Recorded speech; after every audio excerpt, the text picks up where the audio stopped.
Are you considering moving to Walnut Creek? Well, this video is all about the pros and cons of Walnut Creek, and I've got a lot to talk about.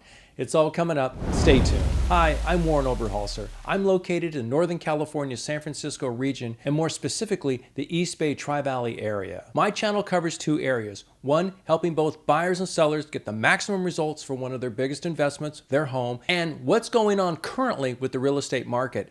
This is going to be a changing year, so if this sounds interesting to you, please consider subscribing so you don't miss anything. This video is about the pros and cons for Walnut Creek. Now make sure you stay to the end so you can get my Walnut Creek bonus. Let's start off with a little background. Walnut Creek is located in the East Bay region of the San Francisco Bay Area. It's in San Ramon Valley and it's part of Contra Costa County. It borders between Lafayette, Alamo, Pleasant Hill, and Concord. It can be accessed from the 680 freeway. Okay, we're going to start off with the pros for Walnut Creek. Number one, Walnut Creek offers numerous outdoor activities to include public parks, bike trails, and horseback riding. They have approximately 12 parks, 2 regional parks, 6 open space areas for day hikes and horseback riding, and 1 state park, which is Mount Diablo Park. One of the most unique parks in Walnut Creek is Heather Farm Park. It really has something for everyone. It's approximately 102 acres. They offer numerous grass fields for baseball and soccer,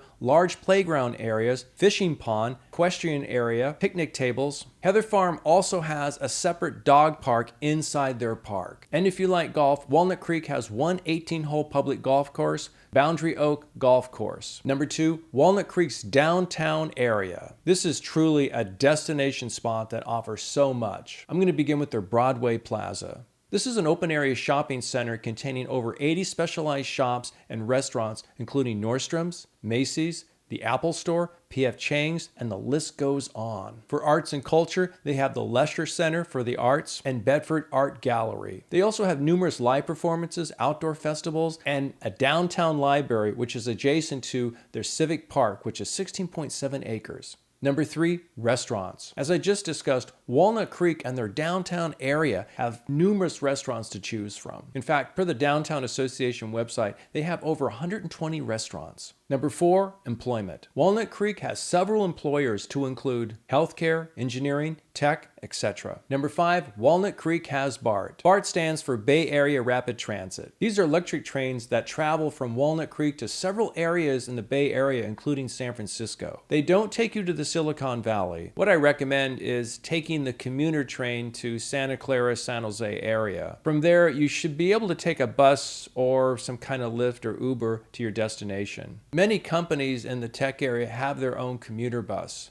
that will take their employees from the Walnut Creek area all the way to the work campus. Number 6, Walnut Creek's residential real estate. Walnut Creek's residential real estate has numerous options or possibilities from a 1-bedroom condo all the way to a 2 to 3 acre mansion. Number 7, Walnut Creek's house prices compared to the Silicon Valley are much less. Silicon Valley is the tech center for companies like Google, LinkedIn, and Facebook. If you compare like properties to the Silicon Valley, and let's use Menlo Park because that's where those companies are located, you're going to find the cost of housing in Walnut Creek is about half of what you would be paying in Menlo Park. Now you're going to probably say, why are we comparing to a city that's across the bay?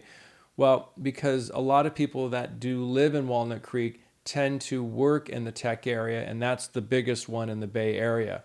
So if you look at housing around employment, it's much cheaper in Walnut Creek. Again, when it comes to commuting, you can either take the train or they may have one of those commuter buses. And number 8, Walnut Creek has great schools for both private and public schools. So now let's look at the cons for Walnut Creek. Number 1 is the cost of housing. As I just went over, the cost of housing in Walnut Creek is much cheaper compared to the Silicon Valley. However, compared to other areas like Concord, which is adjacent to it, it's about 45% less. One of the main challenges for residential real estate in the East Bay area, especially in Walnut Creek, is lack of inventory. According to the East Bay Association of Realtors, Walnut Creek right now compared to last year, as far as properties on the market, is actually 38% down. So there's just not a lot of real estate available. And for the properties sold or purchased this year, they're up about 13%. But that's kind of what you're going to find in the whole 680 corridor if you start in the Tri-Valley area from Pleasanton and go up. Presently, Most properties are receiving multiple offers well over the asking price. Now, this may start to change as interest rates continue to rise. Number 2, the homeless. Walnut Creek does have homeless people. The community of Walnut Creek is working on a solution to address this issue. You'll find a link below on my blog discussing this. Number 3, crime. Walnut Creek does have crime. According to bestplace.net, violent crime is about half of what the U.S. average is. However, property crime is a bit higher than the U.S. average. And number 4, like most of the cities in the Tri-Valley area, Walnut Creek does not have a lot of nighttime activity. However, it's not a quiet town, it just doesn't have the same amount of venues as San Francisco, San Jose, and Oakland would offer. Fortunately, if you do want to go to a sporting event, concert, etc. in the San Francisco area, you can take BART. Well, that concludes my pros and cons for living in Walnut Creek, California. Clearly, the pros outweigh the cons 2-to-1, and I think Walnut Creek has a lot to offer. If you have any specific questions on Walnut Creek, please feel free to reach out to me. Now, here's my Walnut Creek bonus. If you'd like to know my top picks for properties in Walnut Creek under $1.2 million, then click the link below so you can have immediate access. If you like this video, please give me a thumbs up.